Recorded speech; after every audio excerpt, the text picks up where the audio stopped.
Sebagai hukuman atas perbuatannya yang melanggar larangan Allah untuk memakan buah khuldi, Nabi Adam dan istrinya Siti Hawa dikeluarkan dari surga. Mereka diberi amanah untuk menjadi khalifah di muka bumi. Setelah beberapa lama hidup di bumi, Nabi Adam kini mempunyai beberapa keturunan. Siti Hawa selalu melahirkan anak kembar laki-laki dan perempuan. Anak kembar yang pertama bernama Qabil dan Iklima, sedangkan anak kembar yang kedua bernama Habil dan Labuda. Mereka hidup bahagia sebagaimana anak-anak semestinya, namun tetap sesuai dengan ajaran dan petunjuk-petunjuk dari Allah. Ketika mereka menginjak usia remaja, anak-anak perempuan Nabi Adam diminta oleh Siti Hawa untuk membersihkan rumah dan membantu menyiapkan makanan. Siti Hawa mengajarkan mengurus segala urusan rumah tangga agar kelak terbiasa ketika sudah memiliki keluarga sendiri. Sementara itu, Nabi Adam mengajarkan kepada anak laki-lakinya tentang bagaimana mencari kebutuhan hidup agar mereka selalu berkecukupan. Qabil diajarkan untuk bercocok tanam di bidang pertanian, sedangkan adiknya, Habil, diajarkan untuk mengembala hewan di bidang peternakan. Setelah mereka dewasa, Iklima tumbuh menjadi seorang gadis yang cantik dan rupawan, sedangkan saudaranya, Labuda, berparas kurang menarik. Qabil pun jatuh hati kepada pasangan kembarnya, Iklima.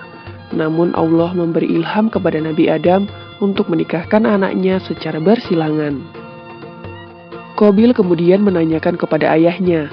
Dia merasa dirinya lebih layak menikahi Iklima karena Iklima adalah pasangan kembarnya. Nabi Adam lalu memerintahkan kedua anaknya untuk berkurban kepada Allah. Siapa yang kurbannya diterima oleh Allah, maka dialah yang berhak untuk memilih pasangannya. Qabil dan Habil menerima perintah ayahnya dengan baik. Habil lalu membawa kambing peliharaan terbaiknya sebagai kurban kepada Allah. Sedangkan Qabil datang dengan sekarung gandum yang dipilih dari hasil pertaniannya yang rusak.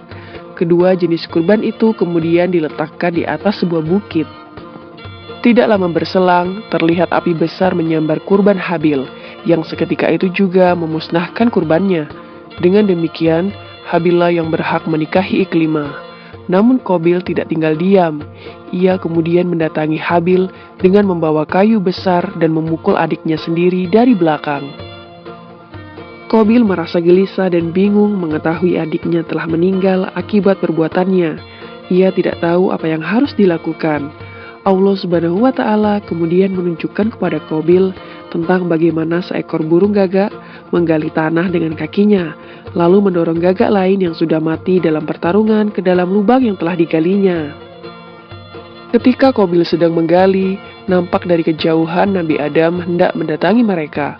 Qabil seketika ketakutan, lalu melarikan diri ke dalam hutan, dan tidak pernah kembali lagi kepada keluarganya. Demikianlah kisah tentang Habil dan Qabil yang ada dalam Al-Quran, Surat Al-Ma'idah ayat 27-37. Semoga kisah ini bermanfaat dan dapat mempertebal iman kita. Amin ya rabbal alamin.